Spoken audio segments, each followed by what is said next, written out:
အားလုံးမင်္ဂလာပါကျွန်တော်တနေ့တာကို energy အပြည့်နဲ့ဖြတ်သန်းနိုင်ဖို့နောက်အလုပ်တွေ performance တွေကောင်းကောင်းနဲ့ပေါ့နော်အလုပ်နိုင်ဖို့ဆိုရင်မနက်ခင်းကိုစိတ်ရှင်းရှင်းနဲ့စတင်တာကိုအရေးကြီးတယ်။မနက်ခင်းအဆင်မပြေဘူးဆိုရင်မနက်ခင်းမှာပူနေတယ်ဆိုရင်ဒါတနေ့တာလုံးအဆင်မပြေဘူးဆိုပြီးတော့ကျွန်တော်ပြောကြတာရှိတယ်။မနက်ခင်းမှာကျွန်တော်တို့စိတ်ကြည်ကြည်လင်လင်နဲ့စတင်နိုင်ဖို့အရေးကြီးတယ်။အဲ့တော့ဆိုတော့ပထမဆုံးအရေးကြီးတာအေးဝဖို့လိုတယ်။နောက်လေ့ကျင့်ခန်းလုပ်ဖို့လိုတယ်။မနက်စာကောင်းစားဖို့လိုတယ်။နောက်ကြိုတင်ပြင်ဆင်မှုအရေးကြီးတယ်။ကျွန်တော်တို့ဒီဘက်ခေတ်မှာတော့ပိုပြီးသိတာတယ်ကျွန်တော်တို့ရဲ့ live style တွေပြောင်းလာတယ်ကျွန်တော်တို့ကဒီ social media နဲ့အမြဲထိတွေ့နေတယ်ညဘက်ဆိုရင်လည်းကျွန်တော် social media သုံးတဲ့အချိန်တွေသိပ်များတတ်တယ်ကျွန်တော်သုံးနဲ့တခါတည်းအချိန်တွေလွန်ပြီးတော့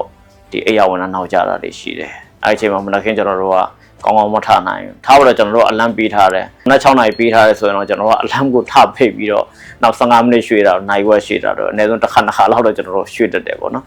ကျွန်တော်တို့အိုက်ကျင်းကလည်းသတိထားဖို့လိုတယ်ကျွန်တော်တို့မနက်ခင်းဒီချိန်မှာထားမယ်ဆိုရင်ဒါကျွန်တော်တို့အကျင့်လောက်ထားဖို့လိုဒီချိန်မှာထားဆိုအဲ့တော့ကိုကျွန်တော်တို့ကညဘက်မှာကိုအေးရဝင်ရမယ့်ချိန်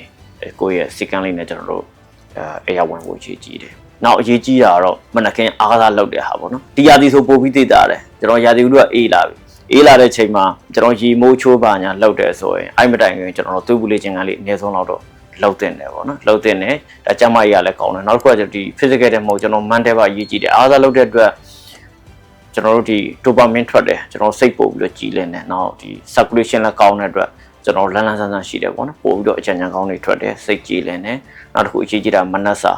ာနောက်ခကြီးကကျွန်တော်တို့အရာအလုံးအမြန်နေတယ်အပြောင်းလဲတွေမြန်တယ်ကျွန်တော်တို့ကလည်းတစ်ခုဆိုတာနဲ့ဒီမြန်ဆန်တက်တုတ်ရိုက်ပြီးလုံနေရတာရှိတယ်မနက်စာအစားကျွန်တော်တို့အေးဆေးမစားနိုင်တက်တုတ်ရိုက်ပြီးတော့စားနေရှိတယ်ကျွန်တော်တို့လည်းရှိတယ်အိုးရင်တော့ရုံသွားပြီဆိုရင်အဲ့ရထားနောက်ကြတယ်ရုံသွားတယ်ကျွန်တော်တို့အချိန်ကပ်မှပြေးတယ်မနက်စာကောင်းမစားပြီးတွိုင်းလာရင်လည်းကျွန်တော်တို့ကဒီ fast food လိုဟာမျိုးတွေကျွန်တော်တို့စားပြီးတော့သွားလာလှောက်ရှားနေတယ်အဲ့တော့ကျွန်တော်မနက်စာကောင်းမစားရတဲ့အတွက်ကျွန်တော်တို့မှဒီတရက်တောင် energy အပြည့်နဲ့ဖြတ်သန်းနိုင်ဖို့လည်းမလွယ်ဘူးပေါ့နော်ဒါတစ်ချက်အရေးကြီးတယ်နောက်တစ်ချက်ကကျွန်တော်ကြိုတင်ပြင်ဆင်မှုတခုဆိုတော့လည်းကျွန်တော်တို့ဒီကြိုတင်ပြင်ဆင်မှုကောင်းမလုပ်ထားဘူး meeting ချိန်ထားတယ်နောက်ကြမှသွားတယ်ဆိုရင်ကျွန်တော်တို့ကနောက်ကြပြီဆိုတဲ့က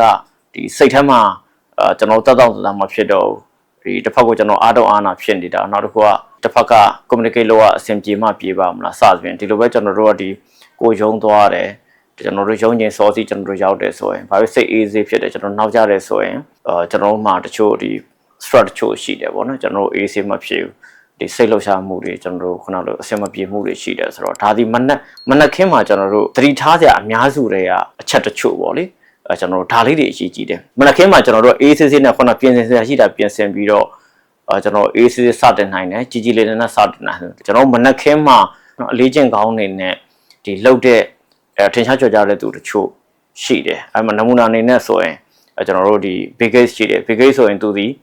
မနက်4နာရီထားတယ်ပြင်ញိုင်းနဲ့ပတ်သက်တဲ့နော်အစီအစဉ်တွေသူကြည်တယ်နားထောင်တယ်နောက်သတင်းစာဖတ်တယ်သူမှဒီလိုကျွန်တော်သဘောကျတဲ့အချက်လေးတွေပေါ့မနက်တိုင်းဒီသတင်းစာဖတ်တဲ့နော်ဒီအစီအစဉ်ကောင်းနဲ့နားထောင်တဲ့ကိစ္စလေးတွေဒါလေးတွေဒါသူ့အတွက်တည်တအကျိုးများမဲ့ဒီလေ့ကျင့်တွေလို့ပြောလို့ရတယ်နောက် Virgin Group ရဲ့ founder Richard Branson ဆိုလဲသ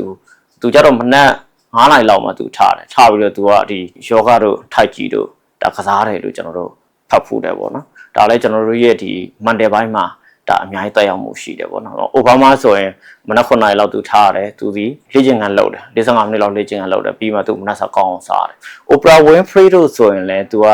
6နာရီလောက်သူထားပြီးလမ်းလျှောက်တယ်ပြောတယ်6နာရီလောက်ထားတယ်ထားပြီးတော့သူခွေးလေးနဲ့သူလမ်းလျှောက်ထွက်တယ်ပြီးရင်သ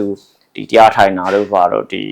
positive affirmation တွေသူရွတ်တယ်သူကိုသူဒီလို habit တွေနဲ့တိဆောက်ထားတယ်ပေါ့နော်ဒါကြောင့်မို့ကျွန်တော်တို့ဒါထင်ရှားကြော်ကြတဲ့သူတွေအဓိကအောင်မြင်တဲ့သူတွေမှာသူတို့မှာဒီကောင်းတဲ့ဒီမနက်ခင်းအလေးထားတယ်အဓိကတော့တနေ့တာကိုသူတို့ရဲ့အလုပ်ကိုသူတို့ဒီ performance အကောင်းဆုံးလှုပ်ဆောင်နိုင်ဖို့သူတို့မနက်ခင်းကိုသူတို့စိတ်ရှင်းရှင်းနဲ့စတင်နိုင်ဖို